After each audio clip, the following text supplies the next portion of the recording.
वो चलता गई वो घड़ी।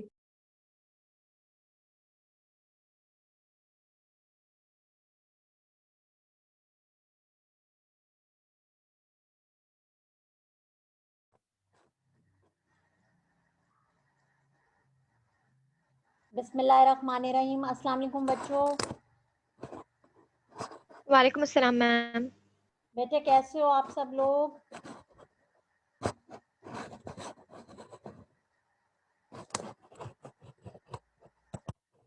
मैम अल्हम्दुलिल्लाह ठीक, आप सुनाए मैम? अल्हम्दुलिल्लाह बेटे मैं भी ठीक हूँ। अच्छा आप लोगों को स्क्रीन शेयर हो रही है? नो मैम अभी नहीं हुई।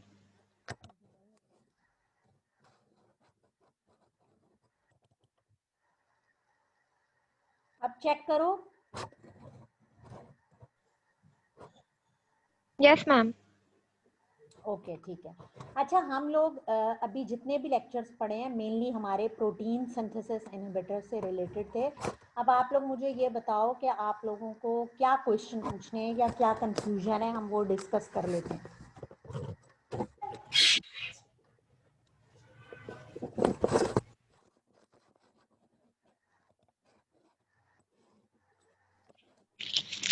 मैम टेट्रासाइक्लिन के मैकेनिज्म ऑफ एक्शन में एक चीज आप प्लीज वो एक्सप्लेन कर दें कि वो लिखा हुआ था कि energy dependent transport protein mechanism.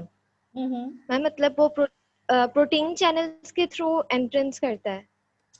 हाँ बेसिकली जब एनर्जी डिपेंडेंट हम कहते हैं ना खुशबक, तो इसका मतलब ये होता है कि जो हमने बात की थी ना इससे पहले जब हम ट्रांसपोर्ट मैकेनिज्म शुरू में, तुम लोगों को याद होगा कि हम लोगों ने सेल के अंदर जो ट्रांसपोर्टेशन के मैकेनिज्म पढ़े थे, तो हमने बहुत सारे मैकेनिज्म पढ़े थे कि कुछ ऐसे होते हैं जो पैसिव ट्रांसपोर्ट के जरिए जाते हैं, कुछ ऐसे होते हैं जो चैनल्स के जरिए मूव करके जाते हैं, कुछ मॉलिक्यूल्स ऐसे होते हैं वो आपके लाइगेंड्स भी हो सकते हैं और लाइगेंड्स में आपकी ड्रग्स भी हो सकती हैं जो कि एनर्जी डिपेंडेंट होते हैं और कैरियर्स के जरिए वो मूव करते हैं, यानी दे रिक्वायर एटीपी, और एटीपी के जरिए फिर वो सेल के अंदर एंटर हो जाते हैं और उसमें उनको कैरियर्स की भी ज़रूरत होती है।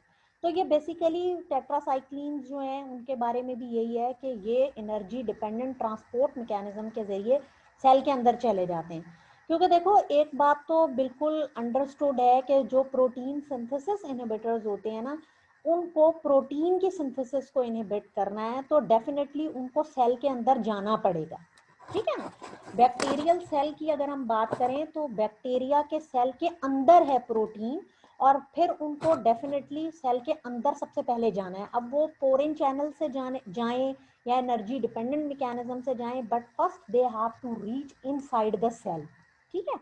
जब तक वो बैक्टीरियल सेल के अंदर एक्सेस नहीं हासिल करेंगे तो वो फिर अपना कोई भी एक्शन नहीं कर सकेंगे, और रेजिस्टेंस के पैटर्न भी यहीं से आ रहे हैं कि वो ई फ्लक्स के जरिए या दूसरे मैकेनिज्म से ड्रग्स को बाहर निकाल देते हैं, ठीक है। Yes ma'am, thank you ma'am. Welcome बेटा। और कोई क्वेश्चन?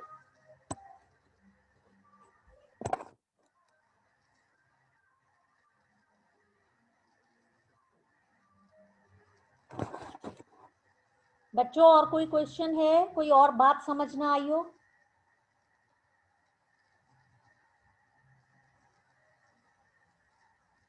नो मैम बाकी सब क्लियर था। अच्छा ठीक है, तुमको बाकी सब क्लियर है। और बाकी क्लास भाई तुम लोग या तो बहुत अच्छा पढ़ रहे हो या फिर बहुत बहुत ही अच्छा पढ़ रहे हो, जो किसी को और कोई कंफ्यूजन नहीं है।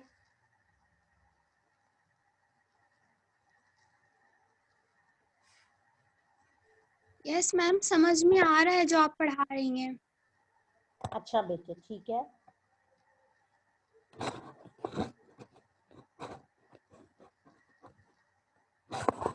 अच्छा आप लोगों ने अपना असाइनमेंट कितना रेडी कर लिया है?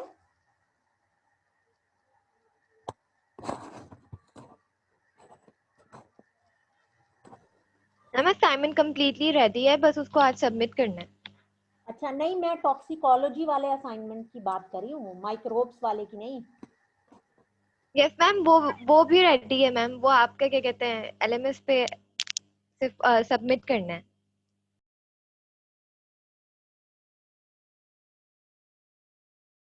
मैम आप कब तक की डेट देंगी उसकी? उसकी बेटा तकरीबन 12 या 15 दिसंबर की डेट होगी। और इसी के आसपास आप लोगों का एक क्विज भी लेना है आप मुझे सेल वॉल सिंथेसिस इनहिबिटर से,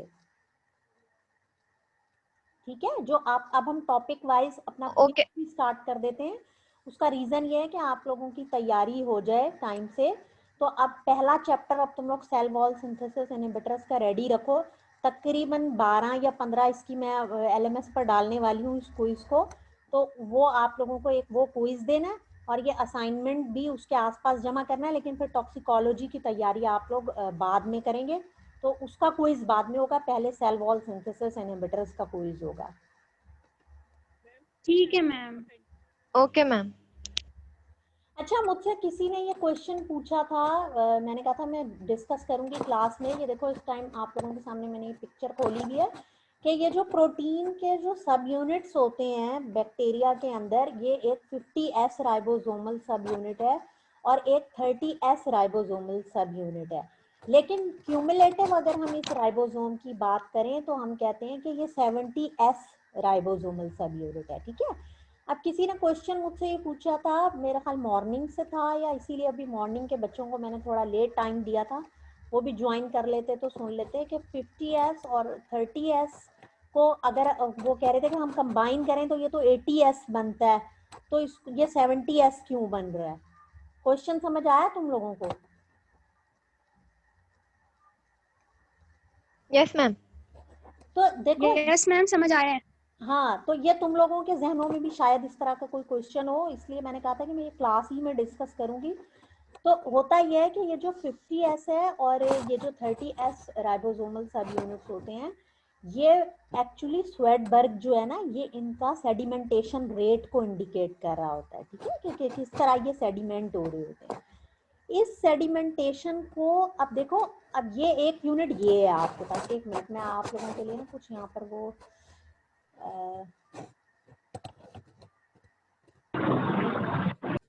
ये देखो, ये है आपका 50S और ये है नीचे वाला 30S राइबोसोमल सब unit.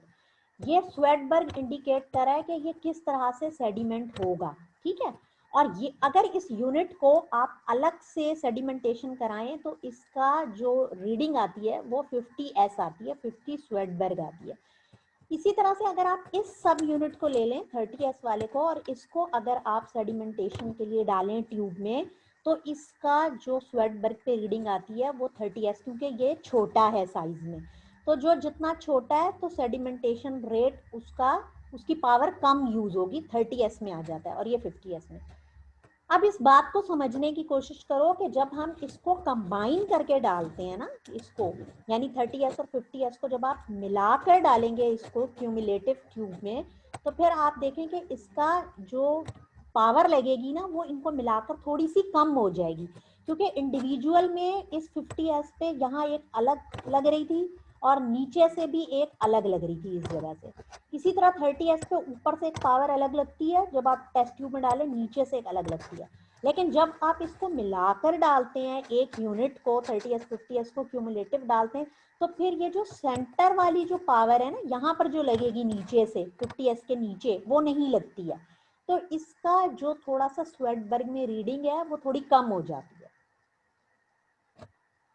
Have you got the point कि मैं क्या समझाना चाह रही हूँ?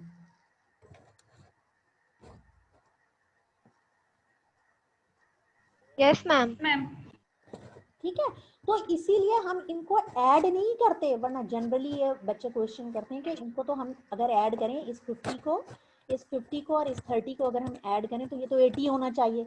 तो ये एडिशन नहीं है, बल्कि ये सेडिमेंटेशन की वो पावर होती है जो आप ये देखें, अगर टेस्ट ट्यूब में इनको डालेंगे तो फिर सेडिमेंट का मतलब होता है कि वो नीचे की तरफ सेटल हो रहा होता है। तो जब ये नीचे की तरफ सेटल होता है तो एक पावर इस पे ऊपर की तरफ से भी लगती है, नीचे से ऊपर भी लगती है, यानी एक अपवर्ड और एक डाउनवर्ड। जो जितना बड़ा है तो उस पे उतनी ही ज़्यादा सेडिमेंटेशन रेट होगा। लेकिन जब आप इसको मिला देते हैं तो फिर इसकी जो ये सेंटर की वजह से आपस में, यानी ये जो यहाँ पर कंबाइन हो गए हैं, तो एक जो अपवर्ड पावर लग रही होती है वो इस पर नहीं लगेगी, तो थोड़ा सा कम आती है रीडिंग आपके पास। और इवन ह्यूमन सेल के लिए भी यही है, जो ह्यूमन का भी राइबोसोम है, क्योंकि मैंने आपको बताया था कि वो 40-60 होता है, लेकिन 40-60 मिला के 80 होना चाहिए, और वो वहाँ पर भी 80 नहीं होता है, बल्कि वहाँ पर भी वो उसकी रीडिंग थोड़ी सी कम होती है। तो यही रीज़न होता है इसकी सेडिमेंटेशन की वजह से। हम इसको ऐड नहीं करते, बल्कि इसकी पावर को देख रहे होते हैं सेडिमेंटेशन।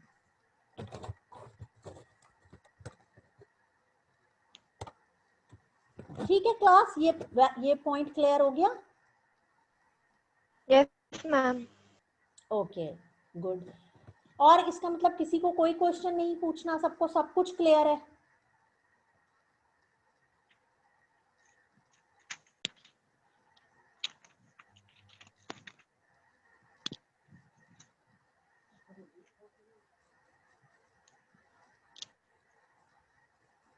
आज मरियम नहीं है क्लास में? No ma'am. आप लोगों के हर सेशन की अटेंडेंस रिकॉर्ड कर रही हूं मैं।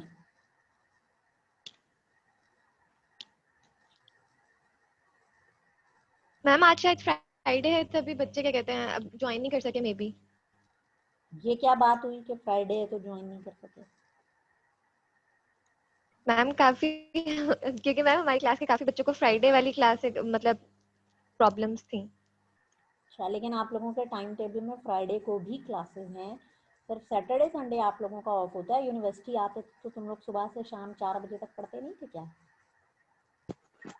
मैम एक्चुअली रात में हमारे ग्रुप में मरियम ने अनाउंस किया था कि आपकी क्लास होगी 12:20 पे और कॉग्नोसी की क्लास होगी 11:30 पे, तो मे भी बच्चों ने उस लिहाज से ही ऑनलाइन आने का सोचा हुआ हो। नहीं नहीं, तो तुम लोगों ने ग्रुप में पढ़ा नहीं था? तुम लोगों के ग्रुप किस लिए बने हुए भाई? मैंने ग्रुप में खुद पर्सनल मैसेज डाला हुआ है कि मैं तुम लोगों की क्लास 11 बजे लूंगी, इसीलिए तो डाल जी देती मैम हूँ, वो टाइम से डाल देती हूँ ताकि सारे बच्चे उसको देख लें, ऐसा कोई प्रॉब्लम ना हो।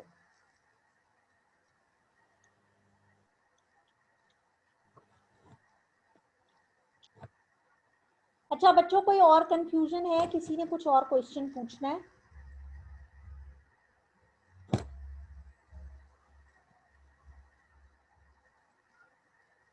एंड कर दूं फिर मैं सेशन को?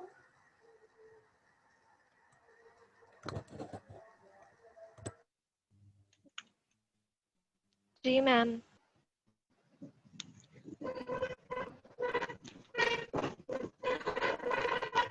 चलो ओके बच्चों, फिर मैं सेशन एंड कर रही हूँ। आप सब लोग अपना बहुत ख्याल रखो और चैप्टर के टेस्ट की तैयारी शुरू कर दो, फिर इंशाल्लाह हम लोग मिलेंगे, ठीक है?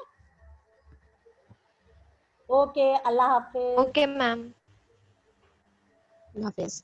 अल्लाह हाफिज मैम। अल्लाह हाफिज बच्चों, अल्लाह हाफिज।